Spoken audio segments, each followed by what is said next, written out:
Hello दोस्तों, कैसे हैं आप सब लोग। स्वागत है आप सभी का आपके चैनल द स्टडी टेक में।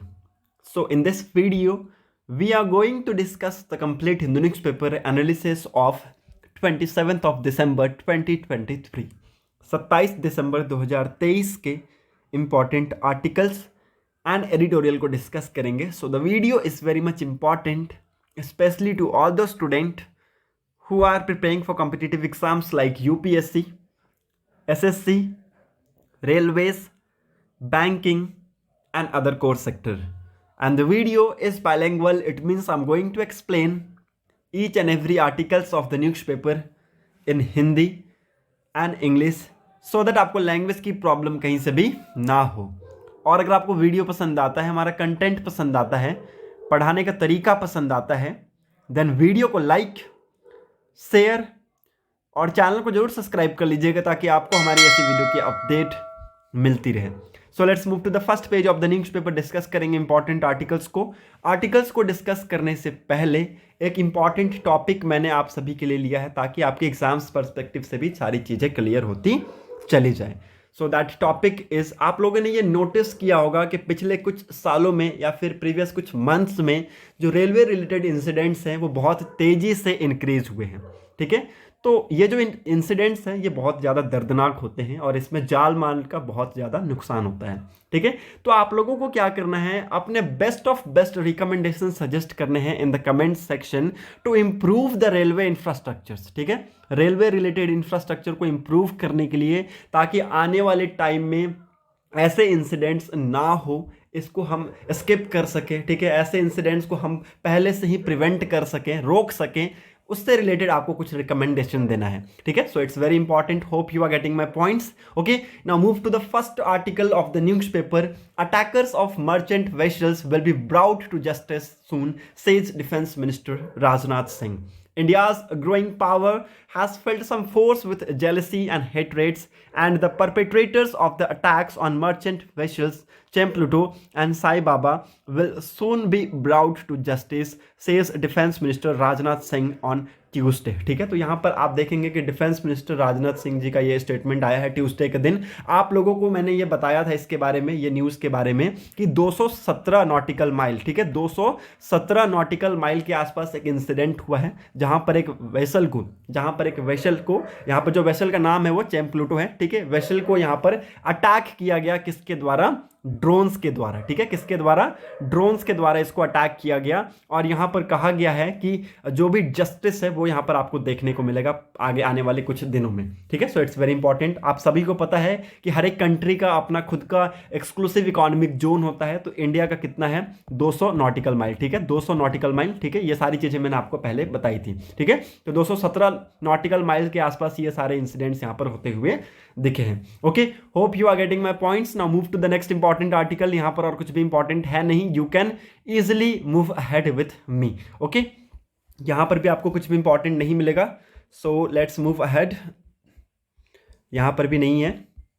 जो पॉलिटिकल रिलेटेड चीज़ें हैं वो मैं आप लोगों को नहीं बताऊंगा। Editorial you can easily skip, दोनों एडिटोरियल को आप लोग इजिली स्किप कर सकते हैं। ओपिनियन पेज पे हम लोग आते हैं, देखते हैं यहाँ पर एक इंपॉर्टेंट आर्टिकल है related to Indian chess at the end of 2023। What is the state of Indian chess at the end of 2023? ठीक है, 2023 के एंड होते होते इंडियन चेस का स्टैंडर्ड क्या है, क्या इसका स्टेट है? ठीक है, तो अब तक आप लोगों ने ये न्यूज़ ऑफ कोर्स आप लोगों को पता होगा क्योंकि ये न्यूज़ पहले की है। ठीक है, क्यों पहले की है? क्योंकि मैंने आपको बता दिया था कि 2 इंडियंस क्वालिफाई कर चुके हैं 2024 के कैंडिडेट टूर्नामेंट्स में। ठीक है, सो इट्स वेरी इंपॉर्टेंट और इन दोनों इंडियंस का नाम आप लोगों को पता होगा मेरे ख्याल से। ठीक है, अगर नहीं पता है तो मैं आप लोगों को बता देता हूं, इसको लिख लीजिए। आर प्रगनंदा। ठीक है, आर प्रगनंदा जो कि रनर अप थे कब के? 2023 का जो वर्ल्ड कप हुआ था, चेस वर्ल्ड कप हुआ था, उसमें जुलाई अगस्त में ये वर्ल्ड कप हुआ था, तो उसमें रनर अप थे। उसका जो विजेता है वो मैंने आपको बताया था मैग्नस कार्लसन थे। ठीक है, नाम लिख लीजिए, इंपॉर्टेंट है, मैग्नस कार्लसन। मैग्नस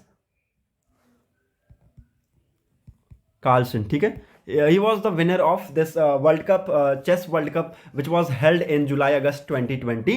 3, ठीक है। So it's very important. और पहले इंडियन तो आपको मैंने बता दिया आर प्रगनंदा, जो दूसरे थे वो कौन थे, आपका विदित गुजराती, ठीक है। सो इट्स वेरी इंपॉर्टेंट, विदित गुजराती, ठीक है। सो इट्स वेरी इंपॉर्टेंट, इसका नाम आप लोग लिख लीजिएगा, दोनों इंडियंस बहुत ही ज़्यादा इंपॉर्टेंट है, ओके। और मैं आप सभी को बता दूं कि इन दोनों इंडियंस ने 2024 में जो कैंडिडेट टूर्नामेंट्स होने वाला है चेस का, उसमें अपनी जगह बनाई है, ठीक है। सो इट्स वेरी इंपॉर्टेंट, ये भी आप सभी को पता होना चाहिए। The year 2023 was yet another good one for Indian chess, ठीक है। तो 2023 जो ईयर रहा इंडियन चेस के लिए अगेन एक बहुत इंपॉर्टेंट साल रहा, ठीक है। To chess stewards that is grandmaster, ठीक है, आप सभी को पता है जीएम ग्रैंड मास्टर होते हैं, ठीक है, जिनका नाम है आर प्रगनंदा और Vidit Gujrathi, qualified to play in 2024 candidates tournament which will determine the challenges to the current world champions Ding Liren of China, ठीक है। सो इट्स वेरी इंपॉर्टेंट, आप सभी को मैं बता दूं कि 2024 के लिए ये दोनों क्वालिफाई कर चुके हैं और यहाँ पर ये किनको टक्कर देंगे,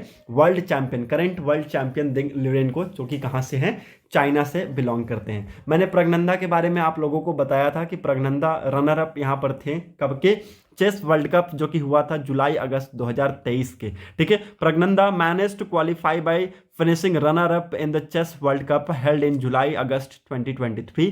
Magnus Carlsen the highest rated player in chess tournament won that tournament, ठीक है। तो इस टूर्नामेंट को किसने जीता था, मैग्नस कार्लसन ने जीता था, ठीक है। Hope you are getting my point, ये सारी चीजें आप लोगों को क्लियर हो गई होंगी, ओके। तो यहां पर आप लोग देख सकते हैं टेबल 1, टेबल 2, टेबल 3, टेबल 4 और टेबल 5 के माध्यम से ये दिखाया गया है कि कैसे कैसे प्लेयर्स यहां पर किस किस कंट्री से प्लेयर्स यहां पर निकल के सामने आए हैं, ठीक है। सो इट्स वेरी इंपॉर्टेंट, आप देख सकते हैं जो टेबल 1 है, टेबल 1 के माध्यम से ये बताया गया है कि ये यहां पर दर्शाता है कि जो चेस प्लेयर्स हैं it qualifies to enter the 2024 candidates tournaments, ठीक है। तो कौन कौन से कंट्री से कितने कितने प्लेयर 2024 के कैंडिडेट टूर्नामेंट्स के लिए क्वालिफाई किए हैं, वो टेबल 1 के द्वारा दिखाया गया, ठीक है।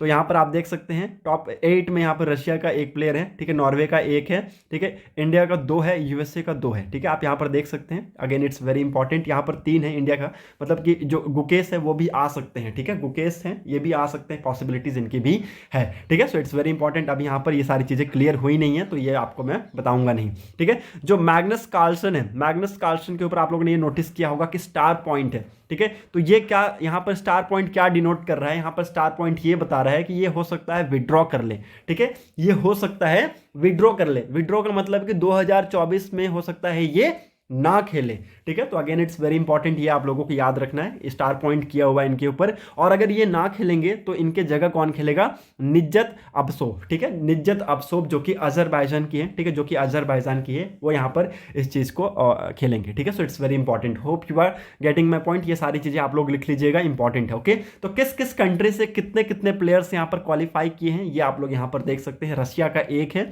नॉर्वे का मैग्नस कार्लसन जो कि टूर्नामेंट के चैंपियन भी रह चुके हैं 2023 के, ओके। इंडिया से 3 प्लेयर हैं, दैट इज आर प्रगनंदा, ठीक है, विदित गुजराती और आपका डी गुकेश, ठीक है। तो ये इंडिया के 3 प्लेयर है, ये आप लोगों को लिखना है, it's very important, okay. Hope you are getting my point, okay. Now table 2 के माध्यम से ये दिखाया गया है कि टॉप 11 प्लेयर्स हैं जो कि वर्ल्ड टॉप 100 के लिस्ट में आए रखे हैं, ठीक है। टॉप 11 प्लेयर्स हैं, इंडियन प्लेयर्स हैं जो कि 100 के लिस्ट में आ रखे हैं और सबसे ऊपर आपका नाम मिलेगा, दैट इज विश्वनाथन आनंद का, ठीक है। So again it's very important, उसके बाद आर प्रगनंदा, ठीक है, उसके बाद विदित गुजराती, उसके बाद अर्जुन इकराई, ठीक है, उसके बाद डी गुकेश, ठीक है। सो इट्स वेरी इंपॉर्टेंट, ये आप देख सकते हैं, okay. Hope you are getting my point, it means आप यहाँ पर देख सकते हैं ये 4 नाम है वो इंडिया से हैं, ठीक है, ये 4 नाम इंडिया से हैं, okay. So it's very important, ये आप लोगों को याद रखना है, ओके। टेबल 3 में दिखाया गया है कि किस किस कंट्री के कितने कितने रैंकिंग्स है, ठीक है। तो टॉप 10 कंट्रीज हैं यहाँ पर, ओके। यहाँ पर रेटिंग्स दी गई हैं, ठीक है, as per according to the players, okay, player of that countries, ठीक है। So hope you are getting my points, okay. और टेबल 5 के माध्यम से ये यहाँ पर दिखाया गया है कि जो कंट्रीज हैं with most number of female grand masters, ठीक है, मतलब कि कौन सी कंट्रीज में कितने कितने numbers of female grand masters हैं, मतलब कि female chess masters, okay. China में आप देख सकते हैं नंबर ऑफ जो ग्रैंड मास्टर्स हैं वो कितने हैं, 8 हैं, रशिया में 6, आपका जॉर्जिया में 5, ठीक है, यूक्रेन में आपका हो गया 4 और हंगरी में आपका 3 और इंडिया में 3, ठीक है। So it's very important, okay.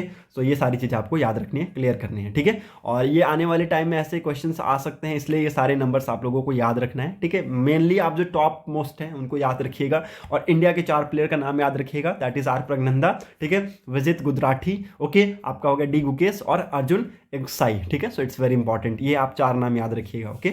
और इन्होंने क्वालिफाई किया है ताकि जो 2024 के कैंडिडेट टूर्नामेंट्स होने वाला है चेस का, वो ये खेल सके, ठीक है। Hope you are getting my points. Now move to the text and context page. Text and context page पे मूव करते हैं। आर ग्रेजुएट्स फेसिंग एम्प्लॉयमेंट, ठीक है। अनएम्प्लॉयमेंट क्या ग्रेजुएट सबसे ज़्यादा फेस कर रहे हैं, ठीक है। अनएम्प्लॉयमेंट, एम्प्लॉयमेंट मैं बोल दिया, ठीक है। Are graduates facing unemployment, okay. तो यहाँ पर हम लोग ये जो ग्राफ है इसके माध्यम से हम लोग डिस्कस करने वाले हैं, ठीक है। क्योंकि यहाँ पर देखिए आप लोगों को पता है, ये सारी चीज़ें आप लोगों को क्लियर है कि हाँ एम्प्लॉयमेंट से रिलेटेड चीज़ें यहाँ पर सही नहीं है, ठीक है। अनएम्प्लॉयमेंट रेट्स जो हैं वो बहुत तेज़ी से बढ़े हैं कुछ सालों में, ठीक है। प्रीवियस कुछ सालों में आपने नोटिस किया होगा कि अनएम्प्लॉयमेंट रिलेटेड जो फैक्टर हैं वो बहुत तेज़ी से इंक्रीज हुए हैं, ठीक है। और यहाँ पर रिपोर्ट के माध्यम से ये बताया गया है कि जो सबसे ज़्यादा अनएम्प्लॉयमेंट रेट देखा गया है वो एडुकेटेड इंडिविजुअल्स में देखा गया है, ठीक है। एडुकेटेड इंडिविजुअल्स में मतलब कि जो ग्रेजुएट स्टूडेंट्स हैं उनमें सबसे ज़्यादा अनएम्प्लॉयमेंट रेट यहाँ पर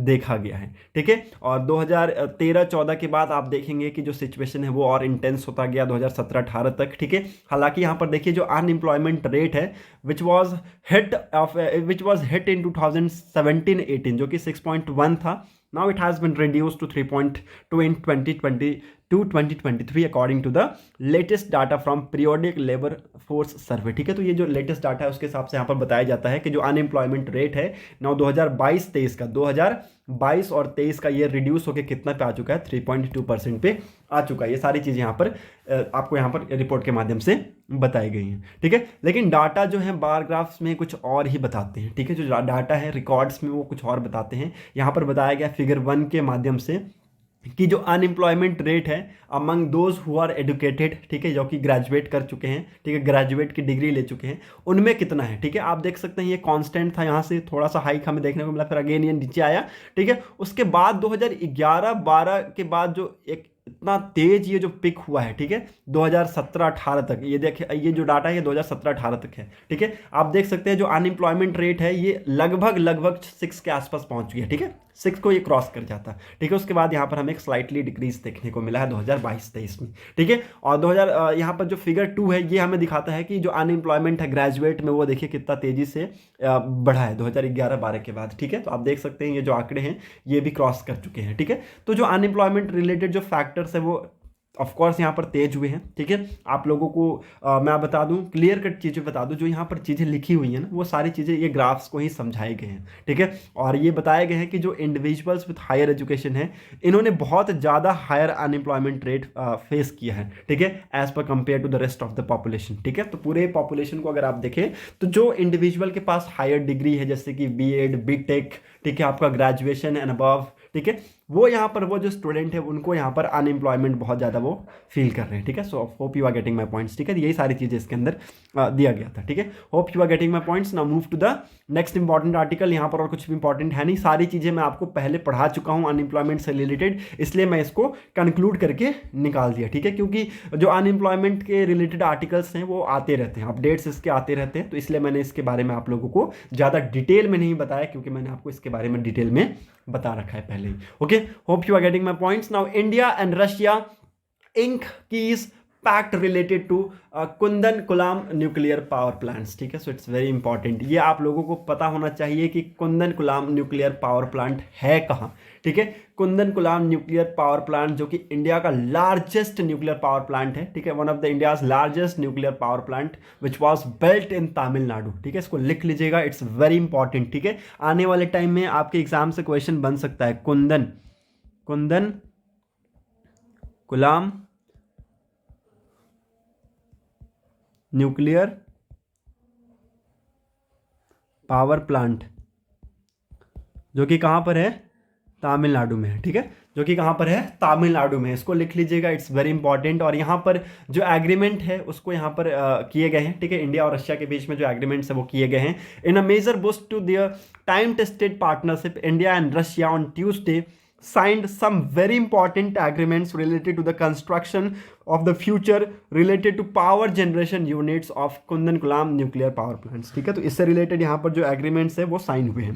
ठीक है, सो इट्स वेरी इंपॉर्टेंट। आप लोगों को मैं बता रखा था कि जो एस जयशंकर जी हैं, एस जयशंकर जी हैं, ये आज के डेट में विजिट पे हैं। कितने दिन की? 5 दिन की विजिट पे, 5 डेज की विजिट पे हैं, रशिया गए हुए हैं। ठीक है, ये रशिया गए हुए हैं। इट्स वेरी इंपॉर्टेंट, ये आप लोग लिख लीजिएगा, इट्स वेरी इंपॉर्टेंट। और यहाँ पर बहुत इंपॉर्टेंट डिसीजंस होने वाले हैं। ठीक है, Kudankulam nuclear power plant which is India's largest is built in Tamil Nadu with technical assistance of Russia. ठीक है, इस प्लांट को बनाया गया असिस्टेंट रशिया के टेक्निकल असिस्टेंट के साथ। ठीक है, मतलब कि रशिया के कोलैबोरेशंस के साथ इस प्लांट को बनाया गया। द कंस्ट्रक्शन बिगन्स इन मार्च 2002। ठीक है, कंस्ट्रक्शन 2002 में स्टार्ट कर दिया गया था। ठीक है, since February 2016 the first power unit of Kudankulam nuclear power plant has been steadily operating at its design capacity of 1000 megawatt. ठीक है, इस प्लांट का जो ऑपरेशन है फुल कैपेसिटी में यहाँ पर बताया गया है कि 2027 से किया जाएगा according to the Russian states media. ठीक है, तो रशियन स्टेट्स मीडिया के हिसाब से बताया गया कि ये फुल्ली ऑपरेशनल, मतलब कि ये जो प्लांट है ये फुल्ली ऑपरेशनल कब से होगा? 2027 के बाद से होगा। ठीक है, यहाँ पर हमारे बीच में जो एस जयशंकर जी है, जो कि हमारे एक्सटर्नल अफेयर मिनिस्टर हैं, इन्होंने कहा है कि रशिया हमारा स्पेशल पार्टनर है in some of the sectors like defence हो गया, न्यूक्लियर पावर हो गया, आपका स्पेस हो गया। तो इन सारी चीज़ों में रशिया के साथ हम मिलकर बहुत अच्छे तरीके से काम करते हैं। ठीक है, hope you are getting my points. ठीक है, तो ये कुंदनकुलाम न्यूक्लियर पावर प्लांट के बारे में आप लोग लिख लीजिएगा। इसका एक आप लोग स्क्रीनशॉट ले सकते हैं, मैंने यहाँ पर पॉज कर रखा है, स्क्रीनशॉट ले सकते हैं। ठीक है, और इसके बारे में आप लोग लिख लीजिएगा। Okay, hope you are getting my points. Now move to the 12th page. India is now playing a key role in solving global problems, says Prime Minister Narendra Modi. ठीक है, सो हमारे माननीय प्रधानमंत्री श्री नरेंद्र मोदी जी का कहना है कि इंडिया का एक बहुत अहम रोल है जो ग्लोबल प्रॉब्लम्स हैं इसको सॉल्व करने में। जी हाँ, बिल्कुल राइट। आज के डेट में अगर आप देखेंगे तो इंडिया का एक अलग पोजीशन है अगर आप वर्ल्ड मीडिया के तौर पे देखते हैं। ठीक है, अगर आप वर्ल्ड में देखें तो इंडिया इज ऑन आज के डेट में बहुत ज़्यादा आगे बढ़ता जा रहा है। ठीक है, क्यों आगे बढ़ता जा रहा है? क्योंकि डेवलपमेंट इंडिया में धीरे धीरे बढ़ती जा रही है। ठीक है, डेवलपमेंट बढ़ता जा रहा है। ठीक है, हालांकि डेवलपमेंट अभी बहुत धीरे धीरे हो रहा है, आप लोगों को पता नहीं चलेगा। ठीक है, बाद में आप लोगों को ये सारी चीज़ें देखेंगे। तभी इन्होंने कहा है कि नेक्स्ट आने वाले जो 25 साल हैं, आने वाले जो 25 साल है वो बहुत इंपॉर्टेंट रहने वाला। देखिए इन्होंने कहा भी होगा, यहाँ पर पॉइंट्स इन्होंने दिया है। ठीक है, कि जो on India becoming the 3rd largest economy the prime minister said this would benefit the youth of the most, meant better health, education opportunities, jobs, qualities of life and quality of product. He told the youth audience about the nationwide campaigns of linking youth,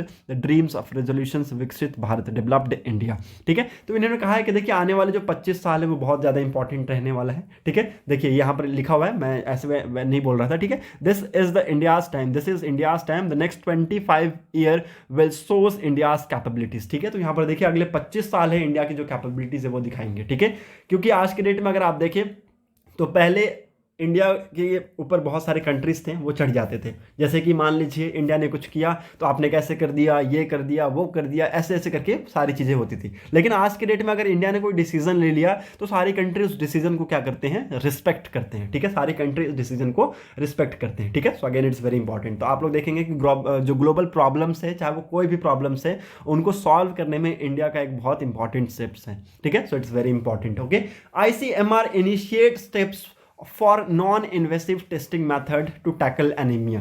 ठीक है, अब ये anaemia क्या होता है लोगों को पता होगा, कुछ को नहीं पता होगा। ठीक है, एनीमिया क्या होता है? देखिए एनीमिया का जनरली अगर हिंदी में आपको बताऊं तो खून की कमी, मतलब कि खून की कमी कैसे हो गई भाई? ठीक है, जैसे कि आपके जो ब्लड है, ठीक है, आपका ये ब्लड हो गया। ठीक है, ब्लड्स के जो कंपोनेंट्स होते हैं वो क्या क्या होते हैं? एक तो आपका ब्लड हो गया, इसमें एक तो लिक्विड पार्ट होगा। ठीक है, थोड़ा साइंस में आपको यहाँ पर बता देता हूँ। एक लिक्विड पार्ट होगा, एक होगा आपका सॉलिड पार्ट। ठीक है, एक होगा आपका सॉलिड पार्ट। लिक्विड पार्ट में आपका क्या होगा? प्लाज्मा। ठीक है, प्लाज्मा। लिक्विड पार्ट में आपका क्या होगा? प्लाज्मा। सॉलिड में आपके 3 कंपोनेंट्स होते हैं। ठीक है, सॉलिड में आपको solid part is further divided into 3 part, that is RBC, WBC and आपका प्लेटलेट्स। ठीक है, प्लेटलेट्स, ये आप लोग तीनों लिख लीजिएगा, बहुत इंपॉर्टेंट है। ठीक है, जो लिक्विड पार्ट होता है, मतलब कि जो प्लाज्मा होता है, ये आपका ब्लड का कितना % होता है? 60, या फिर कहीं कहीं आपको अगर 55% भी मिल जाए तो ये दोनों सही है। ठीक है। 55% मिल जाए तो 55 मार दीजिएगा, 60 मिल जाए तो 60 मार दीजिएगा, और अगर बोथ का आ गया तो बोथ मार दीजिएगा, ठीक है। जो सॉलिड पार्ट होता है वो कितना होता है 45%, और यू कैन से दैट 40%, ठीक है। ये दोनों ऑप्शन सही है, ठीक है। तो लिक्विड पार्ट कितना हो गया 60%, और सॉलिड पार्ट कितना हो गया 40%, ठीक है, या फिर 55% या फिर 45%, ओके। और पूरे ब्लड में अगर आप देखें तो जो आरबीसी की मात्रा है वो लगभग 90 से 95% के आसपास रहता है, 90 से 95% के आसपास रहता है पूरे ब्लड में आरबीसी की मात्रा, ठीक है। और बाकी के जो 5% है वो आपका ये रह गया, ठीक है। बाकी के जो 5% है उसमें आपका डब्ल्यूबीसी, प्लेटलेट्स और ये प्लाज्मा वगैरह आते हैं, ठीक है। So it's very important. अगर आप लोगों में आरबीसी की कमी हुई, अगर आप लोगों में आरबीसी की कमी हुई तो किस में कमी होगा आप लोगों को पता होना चाहिए, दैट इज एचबी। एचबी क्या है, हेमोग्लोबिन, ठीक है, हेमोग्लोबिन में, ठीक है। और अगर हेमोग्लोबिन में कमी है तो आरबीसी में कमी है, आरबीसी में कमी हो गया तो किस में कमी है, ब्लड में कमी हो गई, ठीक है। तो ब्लड में कमी हो गया तो वो क्या होगा, आपको एनीमिया हो जाएगा, ठीक है, अनीमिया हो जाएगा, ओके। तो ये सारे मेथड्स, ये सारे अनीमिया रिलेटेड जो प्रॉब्लम्स हो रही हैं उन सारी प्रॉब्लम्स को टैकल करने के लिए यहां पर एक नॉन इन्वेसिव टेस्टिंग मेथड्स लेकर आया जा रहा है, ठीक है। क्या लेकर आया जा रहा है, नॉन इन्वेसिव टेस्टिंग मेथड लेके आया जा रहा है, ठीक है। ये जो मैंने यहां पर खाली प्रॉप पकाए ना, ये आप लोगों को होप समझ में आ गया होगा कि ब्लड के दो कंपोनेंट्स होते हैं, एक लिक्विड हो गया, एक सॉलिड हो गया, ठीक है। लिक्विड पार्ट में क्या आता है, आपका प्लाज्मा आता है जो कि आपके पानी बनकर निकल जाता है, ठीक है। सॉलिड पार्ट में क्या आता है, आपका आरबीसी, डब्ल्यूबीसी, प्लेटलेट्स, ठीक है। आपका ये आपको पता होना चाहिए, ठीक है। It's very important, okay. तो इसको आप लोग लिख लीजिएगा, ये हो गया रेड ब्लड कॉप्सूल्स, ठीक है, ये व्हाइट ब्लड कॉप्सूल्स, और ये हो गया आपके platelets, okay. So it's very important, okay. ये इसको अगर आप साइंटिफिक नेम आपको पता होना चाहिए, एरिथ्रोसाइट हो गया, ल्यूकोसाइट हो गया, और ये थ्रोम्बोसाइट्स हो गया, ठीक है। ये आरबीसी एरिथ्रोसाइट, ठीक है, आपका डब्ल्यूबीसी ल्यूकोसाइट हो गया, और ये आपका हो गया थ्रोम्बोसाइट, ठीक है। प्लेटलेट्स जो आपका मेन काम क्या करता है, प्लेटलेट्स का मेन काम होता है आपके जो क्लॉटिंग है ना उसमें बहुत ज्यादा मदद करता है प्लेटलेट्स, ठीक है। जो थ्रोम्बोसाइट्स है ना, थ्रोम्बीन, ठीक है, फाइब्रिनोजेन का नाम आप लोगों ने सुना होगा, फाइब्रिन का नाम आप लोगों ने सुना होगा, ठीक है। तो इन सारे ये मिलके क्या करते हैं, ब्लड का थक्का जमाने का काम करते हैं, ठीक है। और डब्ल्यूबीसी का काम क्या होता है आपके शरीर में, मैं आपको यहां पर थोड़ा सा साइंस से रिलेटेड चीजें बता देता हूं ताकि आप लोगों को चीजें क्लियर हो जाए, ठीक है। डब्ल्यूबीसी का काम क्या होता है, जो भी आपके शरीर में जम्स, इन्फेक्शंस, ठीक है, चाहे डिजीज वगैरह, चाहे भी अभी आज के डेट में आप लोगों ने पिछले कुछ सालों में कोरोना से रिलेटेड चीजें सुनी होंगी ना, ठीक है। तो जैसे ही कोरोना आपके शरीर में एंटर किया तो आपको यहाँ पर डब्ल्यूबीसी अगर आपका स्ट्रांग है, आपका इम्यूनिटी पावर बहुत ज्यादा स्ट्रांग है, तो जो डब्ल्यूबीसी के जो सेल्स हैं वो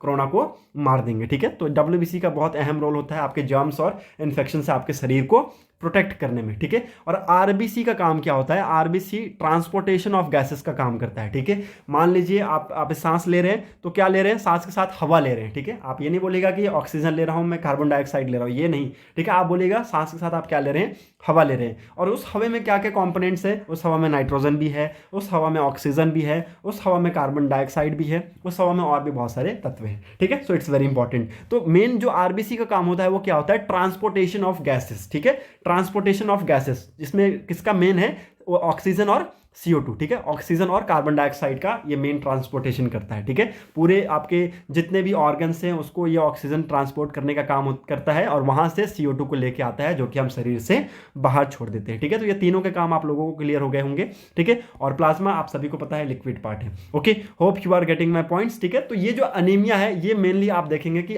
आरबीसी की कमी की वजह से आपको देखने को मिलेगा, क्योंकि आरबीसी ब्लड में सबसे ज्यादा मात्रा में होता है, ठीक है। सबसे ज्यादा मात्रा में जो चीजें होती हैं वो स्मॉलर इन क्वांटिटी होती है, मतलब कि साइज में सबसे कम होता है ये, ठीक है। साइज में छोटा होता है, ठीक है, छोटा होता है इसलिए एकदम भर भर के होता है, ठीक है। सो ये आप लोगों को पता होना चाहिए, ओके। और इससे रिलेटेड एक नॉन इन्वेसिव टेस्टिंग मेथड लेके आ रहे हैं ताकि हम इस चीज को टैकल कर सकें, ठीक है। So it's very important, okay. While accepting the anemia continue to major public health problem in India, despite the comprehensive anemic mukt bharat program, the Indian Council of Medical Research Delhi has now invited expression of interest from the eligible organization, companies and startups manufacturing non-invasive hemoglobinometer useful in effective screening of anemia, ठीक है। तो यहाँ पर एक कौन सा machine लेके आई जाने की बात की जा रही है, नॉन इन्वेसिव हेमोग्लोबिनोमीटर, जो कि आपका हेमोग्लोबिन को क्या करेगा, मेजर करेगा, ठीक है। जैसा कि मैंने आपको बताया कि अगर ब्लड में हेमोग्लोबिन कम है तो क्या होगा, आरबीसी कम हो जाएगा, ठीक है। आरबीसी कम हो गया तो आपका ब्लड कम हो जाएगा, और ब्लड कम हो गया तो आपको ये अनीमिया जैसी खतरनाक बीमारी का सामना करना पड़ेगा। ठीक है, सो इट्स वेरी इंपॉर्टेंट। तो यहाँ पर हेमोग्लोबिनोमीटर लाने की बात की जा रही है विथ ये सारे कंपनीज और ऑर्गेनाइजेशन के साथ मिलकर ये बात किया जा रहा है। ठीक है, hope you are getting my point. In India if you will see that की जो प्रिवलेंस है अनीमिया का among 6 group as per National Family Health Survey 5 2019-21 is 25% in men. ठीक है, अगर आप मेन में देखें तो 15 से जो 49 का एज ग्रुप है इसमें 25% आपको देखने को मिलेगा, 57% in women which is age group in 15 to 49 and 31% in adolescent boys. ठीक है, जिनका एज ग्रुप है 15 से 19। ओके, आप सबसे ज्यादा देखेंगे। ठीक है, आप एडल्सेंट बॉयज में आपको सबसे ज्यादा ये देखने को मिलेगा। ठीक है, वुमेन्स में ऑफकोर्स ज्यादातर ये रहता है। ठीक है, 59.1% है ये एडल्सेंट गर्ल्स में, जो कि ये आंकड़े यहाँ पर नॉर्मल है। ठीक है, क्योंकि उनको मेंस्ट्रुअल फ्लो होता है तो ये सारी चीजें यहाँ पर नॉर्मल है, आपको रिलेट कर सकते हैं। ठीक है, 52.2% जो है प्रेग्नेंट वुमेन्स में ये देखने को मिलता है, और 67.1% जो ब्लड की कमी है वो आपको चिल्ड्रंस में देखने को मिलता है, जो एज ग्रुप है उनका 6 to 59 के आसपास यहाँ पर बताए गए हैं। ठीक है, सो अगेन ये सारी चीज़ें आप लोगों को क्लियर हो जानी चाहिए। जो डाटा है ये आप लोग लिख लीजिएगा, बहुत ही ज़्यादा इंपॉर्टेंट है।